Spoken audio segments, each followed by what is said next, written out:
Very good morning all of you. अपन start करें chapter number 5, that is periodic classification. Periodic classification of elements.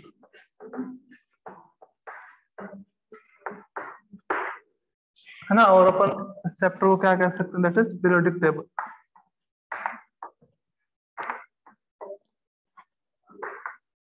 Periodic table chapter number 5, अपना term second का last chapter है ये, periodic classification of the element और periodic table. तो क्या होता है इस चैप्टर में, अपन देखते हैं कि देखो टोटल जो नेचर में एलिमेंट्स हैं वो कितने हैं, 118 elements are present in the nature. अब क्या होता है कि इस 118 एलिमेंट्स जो हैं, इसमें कुछ एलिमेंट्स ऐसे हैं जो मेटल हैं, कुछ एलिमेंट्स ऐसे हैं जो आपके पास नॉन मेटल है, और कुछ एलिमेंट्स ऐसे हैं जो आपके पास क्या है, मेटलॉइड्स है ना। मेटल्स भी है, नॉन मेटल्स भी है, मेटलॉइड्स भी है। मेटल की क्या प्रॉपर्टीज होती हैं ये अपन देख चुके हैं टर्म 1 में, कि वो सारे एलिमेंट्स जो इलेक्ट्रॉन लूज करते हैं, है ना, और इलेक्ट्रोपॉजिटिव होते हैं, उसको अपन क्या कहते हैं, मेटल्स कहते हैं। मेटल नॉन मेटल की बात करें तो वो आपके पास सारे एलिमेंट्स जो इलेक्ट्रॉन गेन करते हैं, जिनके ऊपर नेगेटिव चार्ज होता है, वो क्या रहते हैं, non metals. Metalloids special class of elements जिसमें मेटल और नॉन मेटल दोनों की जैसे प्रॉपर्टीज होती है, उसको अपन क्या कहते हैं, मेटलॉइड्स। तो पीरियोडिक टेबल में जितने भी अपने पास एलिमेंट्स हैं 118, उनको उनकी similar physical and chemical properties के बेसिस पे जब अरेंजमेंट होता है, वो तो अपन क्या कहते हैं, पीरियोडिक टेबल कहते हैं ना। Arrangement of the elements according to their similar physical and chemical properties is known as periodic table. तो टोटल एलिमेंट्स कितने रहते हैं, 118 है ना। तो 118 एलिमेंट्स का अपने को क्या करना, अरेंजमेंट ना, उनकी फिजिकल और केमिकल प्रॉपर्टीज के बेसिस पे। अब जिनकी सिमिलर प्रॉपर्टीज हैं फिजिकल और केमिकल, उनको एक अलग ग्रुप में अपन क्या करते हैं, रखते हैं। अगर आपके पास कुछ अलग प्रॉपर्टीज हैं तो उनको अपन डिफरेंट ग्रुप में क्या करते हैं, रखते हैं। तो पीरियोडिक टेबल में अपने अरेंजमेंट ऑफ द एलिमेंट्स के बारे में स्टडी करेंगे। अब क्या था कि जैसे अलग अलग साइंटिस्ट थे, अलग अलग साइंटिस्ट के अलग अलग अपने को क्या पढ़ना है, उनके कौन कौन से रूल्स थे, कौन कौन से लॉ थे, जिसने एलिमेंट्स का अरेंजमेंट को अपने को एक्सप्लेन करा। सबसे पहले अपने पास एलिमेंट आए डोबेरिनर ट्राइड्स लॉ।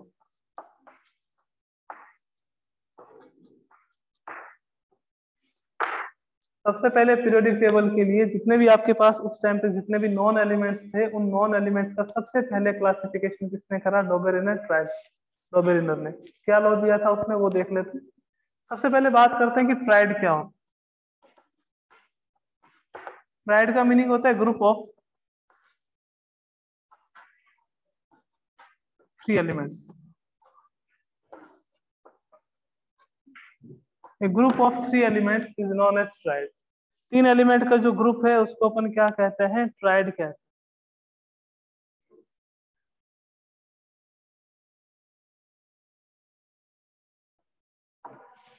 ठीक है, तो डोबेरिनर ने क्या कहा, देखो जैसे ए बी सी, ए कोई एलिमेंट है, बी कोई एलिमेंट है, सी कोई एलिमेंट है, तो ये आपके पास ट्राइड हो गया। एक आपके पास हो गया जैसे for example D E F, है ना, तो ये भी क्या हो गया, ट्राइड। तो group of 3 element is known as triad. तो डोबेरिनर ने क्या कहा था, that atomic mass of central element of any triad, atomic mass of central element of any triad is approximately equal or equal to the average of atomic mass of rest of 2 elements. Like atomic mass of B, atomic mass of B is equals to atomic mass of A plus atomic mass of C upon आपके पास क्या आ जाएगा, atomic mass of central element of any triad is approximately equal और equals to the atomic mass of average of atomic mass of rest of 2 element. For example जैसे आपके पास first triad आता है lithium, sodium and potassium. Atomic mass जो है वो sodium का कितना होता है 23, पोटेशियम का कितना होता है आपके पास 39, और लिथियम का कितना होता है 7। तो इन दोनों एलिमेंट्स के एटॉमिक मास का आप एवरेज कैलकुलेट करो तो 7 + 29 अपॉन 2 करोगे तो क्या आएगा 46 upon 2 equals to 23 which is equals to the atomic mass of sodium. तो ये इसका ट्रायड लॉ था कि अपन ऐसे अरेंजमेंट करेंगे एलिमेंट का कि 3 के ग्रुप में करेंगे, और जब करेंगे तो सेंट्रल एलिमेंट का जो एटॉमिक मास आएगा वो रेस्ट ऑफ 2 एलिमेंट्स के एटॉमिक मास के एवरेज के या तो इक्वल रहेगा या अप्रोक्सीमेटली इक्वल रहेगा। तो ये इसका फर्स्ट ट्रायड था, lithium, sodium and potassium. Second एक और ट्रायड था, वो भी देख लेते हैं कौन सा है।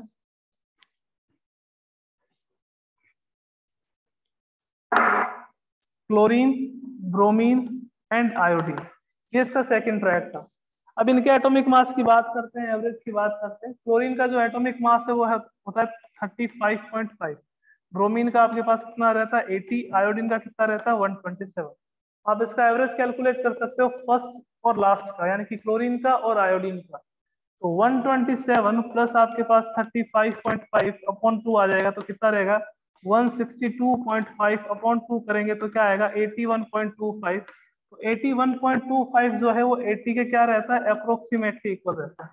उसने कहा था कोई भी ट्रायड ले लीजिए आप, उससे सेंट्रल एलिमेंट का जो एटॉमिक वेट है या एटॉमिक मास है वो रेस्ट ऑफ 2 एलिमेंट्स के एटॉमिक मास के एवरेज के या तो इक्वल होगा या फिर अप्रोक्सीमेटली इक्वल होगा। तो 80 और 81.25 क्या रहता है अप्रोक्सीमेटली इक्वल रहता है। और एग्जांपल आ जाता है, फॉर एग्जांपल कैल्शियम आ गया, स्ट्रोंशियम आ गया और आपके पास बेरियम आ गया।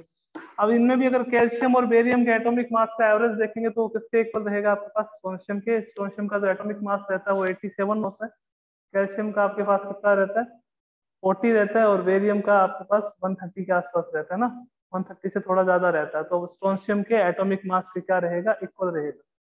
तो ये डोबेरेने का ट्रायड लॉ था। Triad means A group of 3 elements, और लॉ क्या था कि किसी भी ट्रायड में सेंट्रल एलिमेंट का जो एटॉमिक मास है वो रेस्ट ऑफ 2 एलिमेंट्स के एटॉमिक मास के एवरेज के इक्वल होगा या अप्रोक्सीमेटली इक्वल होगा। ओके, क्लियर है? तो जल्दी से हैंड रेज कर दीजिए, फिर चलते हैं नेक्स्ट सेकंड लॉ।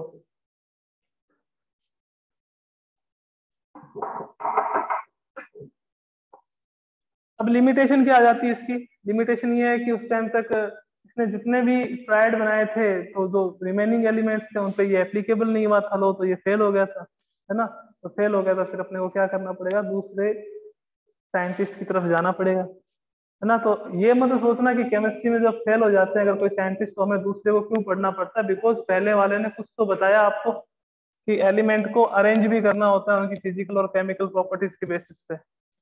ये बहुत जनों के क्वेश्चंस रहते हैं कि सर एटॉमिक मॉडल फेल हो जाते हैं तो उसके बाद हम पढ़ते क्यों हैं। बिकॉज आपको जो फर्स्ट साइंटिस्ट था उन्होंने कुछ तो एक्सप्लेन करा, उसने एक्सप्लेन करा तो सेकंड आएगा, सेकंड फेल हुआ तो थर्ड आएगा, थर्ड फेल हुआ तो फोर्थ आएगा। तो कुछ की लिमिटेशन से ही नए लॉज का क्या होता है आपके पास, नया साइंटिस्ट आता है वो कुछ डिफरेंट देता है आपको ना, और अपने को पूरा नॉलेज मिलता है उसके बारे में। नेक्स्ट चलते हैं सेकंड,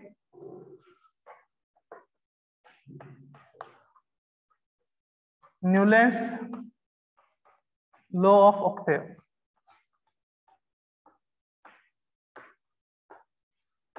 सेकंड साइंटिस्ट है ना। टोटल अपने को 4 साइंटिस्ट यानी कि 4 पीरियोडिक लॉज के बारे में देखना है। फर्स्ट आपके पास डोबेरियम का है, सेकंड न्यूलैंड का है, थर्ड मैंडलीव का, और फोर्थ आपके पास हेनरी मोजले का। सेकंड है न्यूलैंड्स लॉ ऑफ ऑक्टेव। इसका जो आपके पास लॉ है पीरियोडिक क्लासिफिकेशन का वो भी किस पे बेस्ड था, एटॉमिक मास। जैसे फर्स्ट वाला किस पे था एटॉमिक मास पे, वैसे इसका भी किस पे बेस्ड है एटॉमिक मास है ना। और किस पे बेस्ड था, जो म्यूजिकल नोट्स होते हैं लाइक सा रे गा मा पा धा नी सा, है ना, उस पे बेस्ड था। कैसे? किसने कहा था कि जैसे म्यूजिकल नोट्स में जैसे सा रे गा, फिर आपके पास मा पा धा, फिर आपके पास नी, देन आफ्टर क्या आता है सा। यानी कि फर्स्ट और एट्थ लेटर आपके पास क्या सिमिलर है ना, फर्स्ट फिर एट्थ, फिर आप इसके नीचे लिखोगे सा, फिर रे के नीचे रे आएगा, फिर रे आएगा। उसने कहा था कि अगर आप एलिमेंट्स को भी इंक्रीजिंग ऑर्डर ऑफ एटॉमिक मास में अरेंज करते हो, है ना, इंक्रीजिंग ऑर्डर ऑफ एटॉमिक मास में अगर आप एलिमेंट्स को अरेंज करते हो तो फर्स्ट और एट्थ एलिमेंट जो है उसकी फिजिकल और केमिकल प्रॉपर्टीज क्या रहेगी, सेम। फर्स्ट और एट्थ लेटर की फिजिकल और केमिकल प्रॉपर्टीज क्या होगी, सिमिलर होगी अगर आप एलिमेंट्स को अरेंज करते हो इंक्रीजिंग ऑर्डर ऑफ एटॉमिक मास पे या एटॉमिक वेट पे। कैसे, जैसे म्यूजिकल नोट में क्या रहता है, फर्स्ट और एथ लेटर सेम रहता है, वैसे फिजिकल और केमिकल प्रॉपर्टीज ऑफ एलिमेंट की क्या रहेगी, सेम। फॉर एग्जाम्पल अरेंज कर लेते हैं, जैसे आपके पास यहाँ आ गया लिथियम, लिथियम के बाद यहाँ बेरिलियम, बेरिलियम के बाद बोरोन, बोरोन के बाद कार्बन, कार्बन के बाद नाइट्रोजन, नाइट्रोजन के बाद ऑक्सीजन, ऑक्सीजन के बाद फ्लोरीन, फ्लोरीन के बाद आपके पास क्या आएगा, क्या था फ्लोरीन के बाद, यहाँ आएगा सोडियम। अब कुछ प्यारे बच्चे हैं वो कहेंगे कि सर आपने कुछ एलिमेंट्स के बारे में नहीं लिखा, तो बच्चा उस समय तक उनकी डिस्कवरी नहीं हुई थी तो उनको नहीं लिखा मैंने ना, ठीक है ना। यहाँ आपके पास क्या आ गया, सोडियम, सोडियम के नीचे क्या आएगा, मैग्नीशियम, मैग्नीशियम के नीचे क्या आएगा आपके पास, सॉरी मैग्नीशियम के बाद एल्यूमिनियम, इसके बाद सिलिकन, सिलिकन के बाद फॉस्फोरस, फॉस्फोरस के बाद सल्फर, सल्फर के बाद यहाँ क्लोरीन, और क्लोरीन के बाद यहाँ आ जाएगा अपने पास पोटेशियम, और पोटेशियम के बाद यहाँ अपने पास क्या आ जाएगा, कैल्शियम, और यहाँ अपने पास क्या आ जाएगा, स्कैंडियम। ठीक है, यहाँ पे अपने इसको रे लिख देते हैं, यहाँ गा लिख देते हैं, यहाँ माँ लिख देते हैं, ये पा, ये धा नी सा। ठीक है, तो इसने कहा था फर्स्ट और एथ element like lithium, sodium, potassium, इनकी प्रॉपर्टीज क्या रहेगी, सेम रहेगी। बेरिलियम, मैग्नीशियम, कैल्शियम, इनकी प्रॉपर्टीज सेम रहेगी। Boron, aluminium, gallium, sorry boron, aluminium, scandium, इनकी प्रॉपर्टी सेम रहेगी। कार्बन, सिलिकॉन है, इनकी सेम रहेगी। नाइट्रोजन, फॉस्फोरस, इनकी सेम रहेगी। एटॉमिक मास सबका पता है आपको क्या होता है, इसका रहता है 7 रहता है, इसका 9 रहता है, इसका 11 रहता है, इसका 12, इसका 14, इसका 16, इसका आपके पास 19 ना, इसका 23, इसका आपके पास 24, इसका 27, इसका आपके पास सिलिकॉन की बात करें तो 30, इसका 31, इसका 32, इसका आपके पास 35.5, इसका आपके पास 39, और इसका आपके पास क्या रहता है 40, है ना। तो एटॉमिक मास में अगर आप अरेंज करते हो एलिमेंट्स को, तो फर्स्ट और एथ एलिमेंट जो है उनकी फिजिकल और केमिकल प्रॉपर्टीज सिमिलर होती है, किसने कहा था, न्यूलैंड ने, है ना। तो अगर आपके पास 1 मार्क में क्वेश्चन आता है कि स्टेट न्यूलैंड्स ऑक्टेव लॉ, तो अपने को इतना ही लिखना है, if elements are arrange in increasing order of atomic mass then physical and chemical properties of first and eighth element will always be similar, है ना। अब आते हैं इसके लिमिटेशन, जिसपे क्वेश्चन ज्यादा बनते हैं लॉ से ज्यादा लिमिटेशन पे। क्या लिमिटेशन है, आइए देखते हैं। 2 लिमिटेशन है, दोनों के बारे में अपने को चेक करना है कि क्या है। कि इसने क्या कहा था कि फर्स्ट और एथ एलिमेंट जो है उसकी फिजिकल और केमिकल प्रॉपर्टीज क्या रहेगी, सिमिलर, हमेशा सिमिलर रहेगी अगर आप एलिमेंट को अरेंज करते हो increasing order of atomic mass. Okay, but जैसे ही कुछ बच्चों के मन में क्वेश्चन आ रहा था कि सर आपने कुछ एलिमेंट्स नहीं लिखे लाइक इनर्ट गैसेस, तो इनर्ट गैसेस की उस टाइम तक डिस्कवरी नहीं हुई थी ना। तो जैसे ही इनर्ट गैसेस की डिस्कवरी हुई, लाइक आपके पास helium, neon, argon, krypton, xenon, radon, तो डिस्कवरी करते ही जो फर्स्ट और 9th एलिमेंट है, फर्स्ट एंड 9th एलिमेंट, उनकी प्रॉपर्टीज क्या हो गई थी, सिमिलर। उनकी प्रॉपर्टी सिमिलर हो गई तो ये क्या हो गया, फेल। सर कैसे, भैया इसका जो लॉ था वो किस पे बेस्ड था, म्यूजिकल नोट पे, है ना। इसने कहा था कि फर्स्ट लेटर एथ लेटर हमेशा क्या रहते हैं, सिमिलर। तो फर्स्ट एलिमेंट और एथ एलिमेंट की प्रॉपर्टीज भी क्या रहेगी आपके पास, सेम। बट जैसे ही इनर्ट गैस आई, फॉर एग्जांपल यहाँ पे लिथियम में, बेरिलियम में, boron, carbon, nitrogen, oxygen, fluorine, fluorine के बाद यहाँ कौन आ गया बेटा जी, नियोन। कौन आ गया यहाँ पे, नियोन। यहाँ पे आपके पास कौन आ गया फिर, सोडियम। तो प्रॉपर्टी फर्स्ट एलिमेंट और 9th एलिमेंट की क्या थी, सिमिलर, तो ये यहाँ पे क्या हो गया, फेल हो गया। तो फर्स्ट लिमिटेशन क्या थी कि इनर्ट गैसेस की डिस्कवरी के बाद फिजिकल एंड केमिकल प्रॉपर्टीज जो है वो फर्स्ट और 9th एलिमेंट की सिमिलर होने लगी है ना। और इसका बेस क्या था, फर्स्ट और 8th एलिमेंट की प्रॉपर्टीज क्या रहती है, सेम रहती है। ओके, सेकंड लिमिटेशन क्या है कि ये लॉ जो है आपके पास, कौन सा, न्यूलैंड वाला लॉ, ये अप टू एटॉमिक नंबर 20 तक ही एप्लीकेबल है। 20 के बाद एप्लीकेबल नहीं है। टोटल एलिमेंट्स जो थे उसमें अराउंड 56 थे, बट 20 तक ही एप्लीकेबल है, मीन कैल्शियम तक, है ना।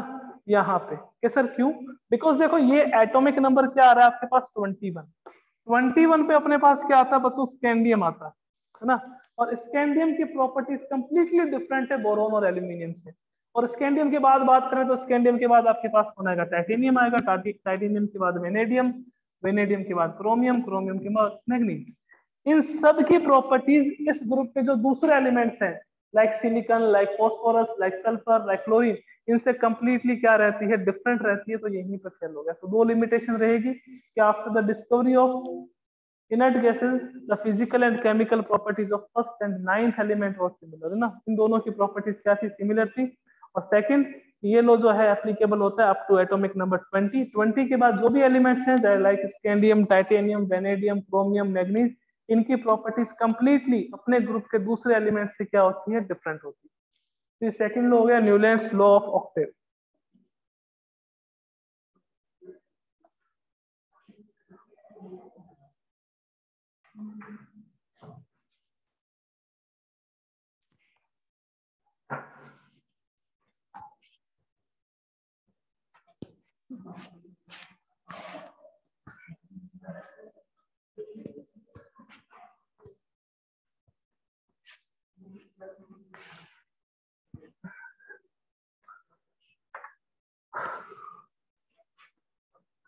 Mendele's periodic table।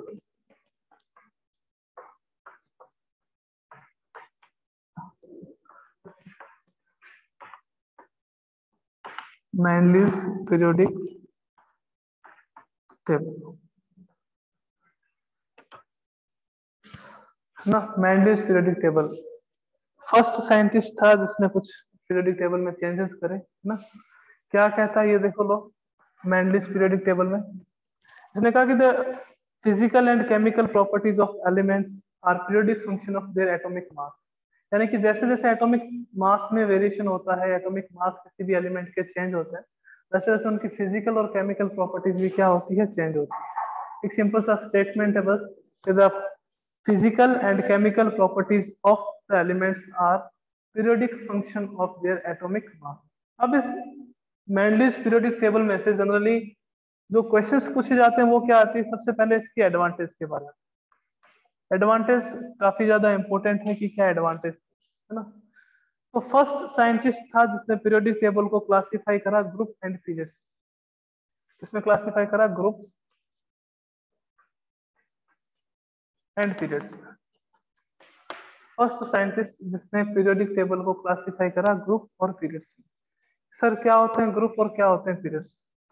देखो ग्रुप की बात करें तो जो आपके पास वर्टिकल कॉलम होंगे किसी भी पीरियोडिक टेबल में उसको अपन क्या कहते हैं, ग्रुप कहते हैं। और पीरियड्स क्या होते हैं, जो आपके पास हॉरिजॉन्टल लाइंस होती है किसी भी पीरियोडिक टेबल में उसको अपन क्या कहते हैं, पीरियड्स। कैसे? जैसे ये आ गया आपके पास 1 2 3 4 5, ये सारे क्या होते हैं, पीरियड्स होते हैं।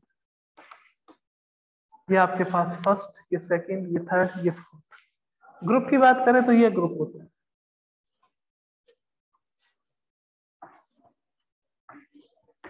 ये आपके पास क्या होंगे, ग्रुप। जैसे फॉर एग्जांपल ये फर्स्ट पीरियड है, ये सेकंड है, ये थर्ड है, ये फोर्थ है। और अगर इनकी बात करें तो ये फर्स्ट ग्रुप हो गया, ये सेकंड ग्रुप हो गया, ये थर्ड ग्रुप हो गया और ये आपके पास फोर्थ ग्रुप हो गया। तो Mendeleev was the first scientist जिसने पीरियोडिक टेबल को थोड़ा सा और ज्यादा अच्छे से अरेंज करा, ग्रुप और पीरियड में इसको क्या करा, क्लासिफाई करा। अब अगर अपन बात करें कि सर कितने ग्रुप थे, कितने पीरियड्स थे मेंडलीव के पीरियोडिक टेबल में, तो ग्रुप की अगर बात करें तो मेंडलीव के पीरियोडिक टेबल में टोटल नंबर ऑफ ग्रुप थे 8। कितने थे आपके पास, 8। और अगर अपन पीरियड्स की बात करें तो टोटल आपके पास पीरियड्स थे 6। टोटल नंबर ऑफ ग्रुप कितने थे, 8। टोटल नंबर ऑफ पीरियड्स कितने थे आपके पास, 6। इसमें से जो पीरियड नंबर 4 है, पीरियड नंबर 5 है, पीरियड नंबर 6 है, ये जो है पीरियड नंबर 4, 5 और 6, ये जो पीरियड्स हैं उसको इसने क्लासिफाई करा था किसमें, first series and second series. First series and second series. जो ग्रुप है मेंडलीव के पीरियोडिक टेबल में, 8th ग्रुप को आप छोड़ दीजिए, उसके अलावा जितने भी आपके पास ग्रुप है उसको उसने क्लासिफाई करा ए एंड बी में। ए एंड बी में, यानी कि अगर फर्स्ट ग्रुप है then first A first B, second group है then second A second B, third group है तो थर्ड ए थर्ड बी, ऐसे करके ग्रुप में क्या करा था, ग्रुप को भी सब ग्रुप में डिवाइड करा, ए और बी, और पीरियड्स को भी 2 सीरीज में डिवाइड करा। कौन सी सीरीज, फर्स्ट सीरीज और सेकंड सीरीज। कौन से पीरियड को करा, पीरियड नंबर 4th, 5th और 6th। तो मेंडलीव ने पीरियोडिक टेबल को ग्रुप और पीरियड में क्लासिफाई करा। पीरियड्स क्या होते हैं, जो आपके पास हॉरिजॉन्टल लाइंस होती हैं उसको अपन पीरियड्स कहते हैं, और जो वर्टिकल कॉलम्स होते हैं उसको अपन क्या कहते हैं, ग्रुप कहते हैं ना। टोटल नंबर ऑफ ग्रुप कितने थे आपके पास, 8। टोटल नंबर ऑफ पीरियड्स कितने थे आपके पास, 6। Period number 4th, 5th, 6th है, इसको क्लासिफाई करा फर्स्ट सीरीज और सेकंड सीरीज में। और ग्रुप जितने भी हैं आपके पास 8 ग्रुप को छोड़ के सब ग्रुप को डिवाइड करा था, first A group, second A group, first B group, second A group, यानी कि सब ग्रुप में डिवाइड कर दिया था ए और बी। ये इसकी एडवांटेज थी फर्स्ट। अब जिस एडवांटेज से ज्यादा क्वेश्चंस आते हैं वो क्या था, वो भी अपन चेक कर लेते हैं कि कौन सी ऐसी एडवांटेज है जिससे ज्यादा क्वेश्चंस आते हैं ना। तो देखें कि मेंडलीव ने क्या करा था कि कुछ ऐसे एलिमेंट्स थे जिनकी डिस्कवरी नहीं हुई थी उस टाइम तक, है ना। जब मेंडलीव ने अपनी पीरियोडिक टेबल दी उस टाइम तक उसकी डिस्कवरी नहीं हुई थी कुछ एलिमेंट्स की। उनके लिए क्या करा, वैकेंट स्पेस छोड़ा पीरियोडिक टेबल। एडवांटेज की ही बात कर रहे हैं अपन, और इसके सेकंड एडवांटेज की बात कर रहे हैं। मेंडलीव ने क्या करा कि कुछ एलिमेंट्स ऐसे थे जिसकी उस टाइम तक डिस्कवरी नहीं हुई जब इसने अपनी पीरियोडिक टेबल दी ना, कि जब एलिमेंट्स को अरेंज करा ग्रुप एंड पीरियड्स में, एलिमेंट को अरेंज करा इंक्रीजिंग ऑर्डर ऑफ एटॉमिक मास में। तो इंक्रीजिंग ऑर्डर ऑफ एटॉमिक मास में अरेंज करा तो कुछ एलिमेंट्स ऐसे थे जो मिसिंग थे, यानी कि डिस्कवर्ड नहीं हुए थे उस टाइम तक। तो उनके लिए इसने वैकेंट स्पेस छोड़ा था अपनी पीरियोडिक टेबल में। ये इसकी सेकंड एडवांटेज थी, जो बहुत, मान लीजिए कि बहुत टाइम में बहुत बार ऐसे क्वेश्चन पूछे जाते हैं कि कौन कौन से ऐसे एलिमेंट्स थे जिनके लिए मेंडलीव ने वैकेंट स्पेस छोड़ा अपनी पीरियोडिक टेबल में। ठीक है, तो कौन कौन से ऐसे एलिमेंट्स थे जिनके लिए मेंडलीव ने वैकेंट स्पेस छोड़ा, तो वो देखना।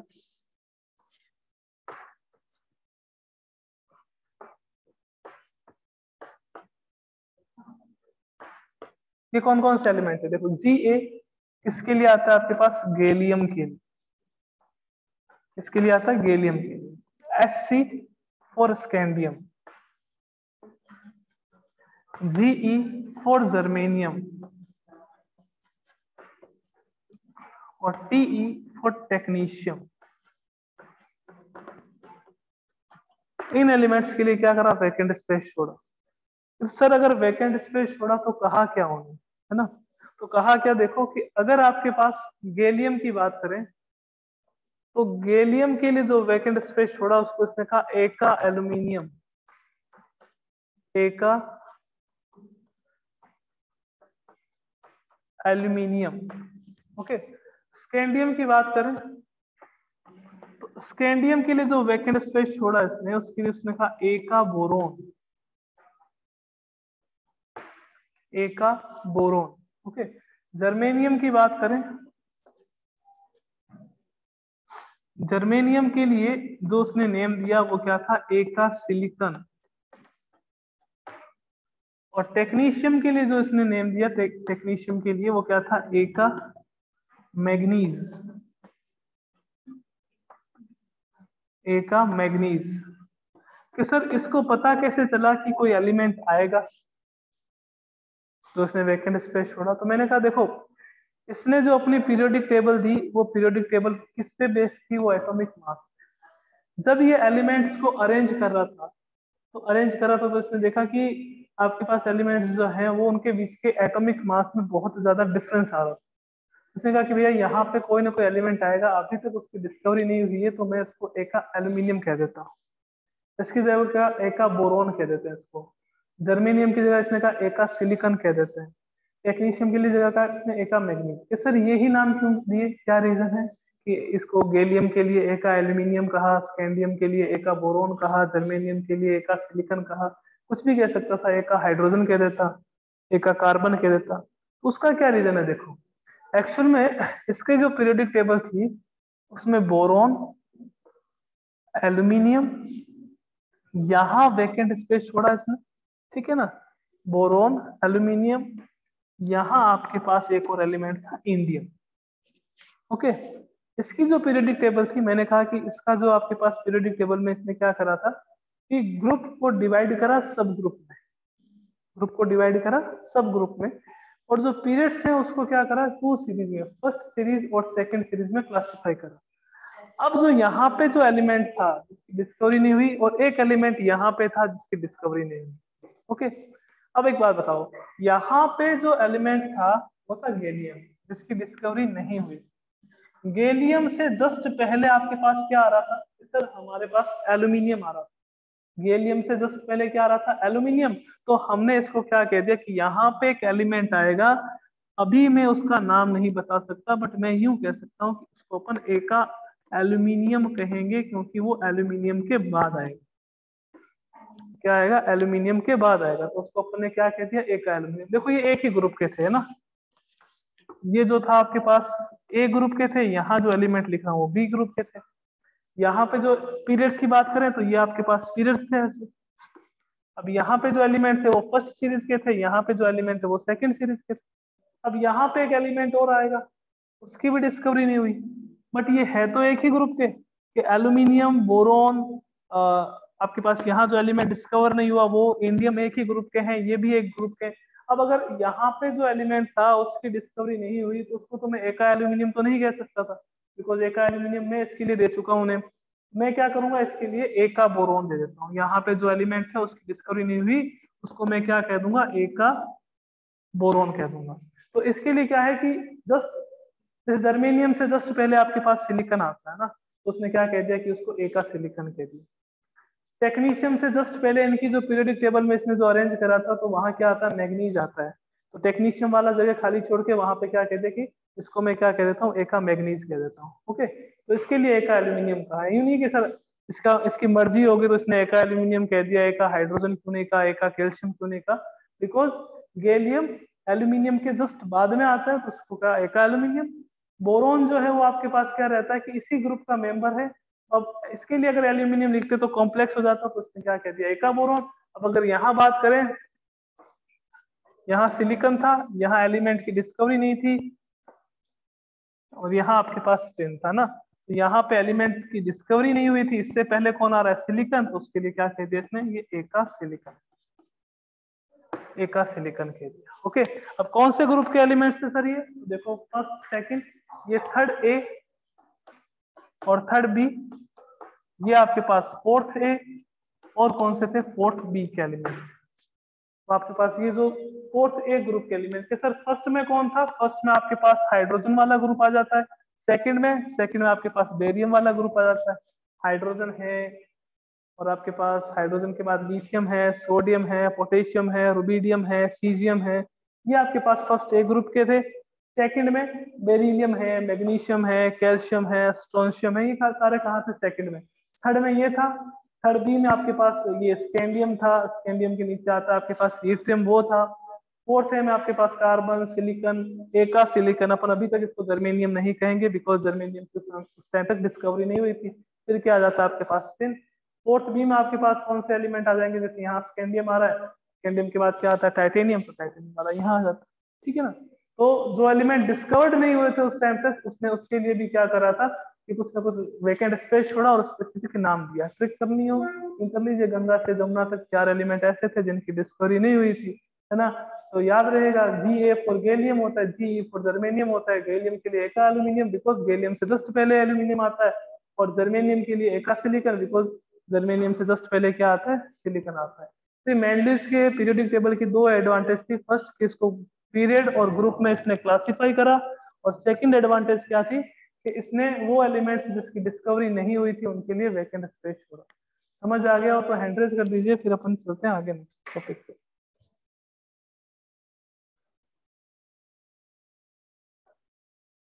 कल की क्लास में अपन डिस्कस करेंगे इसकी पूरी पीरियोडिक टेबल के बारे में, और जितने भी इनके जो एलिमेंट्स हैं उन एलिमेंट्स के जो कंपाउंड्स बनते हैं, हाइड्राइड्स हो गए, ऑक्साइड हो गए, उनके जनरल फॉर्मूला क्या है, कैसे अपन जनरल फॉर्मूला देखते हैं, तो उसका डिस्कशन करेंगे। साथ में अपन मैंडलिस पीरियोडिक टेबल की लिमिटेशंस क्या है वो भी काफी ज्यादा इंपॉर्टेंट है, तो उसके बारे में डिस्कस करेंगे। ओके, मिलते हैं कल की क्लास में। Thank you so much.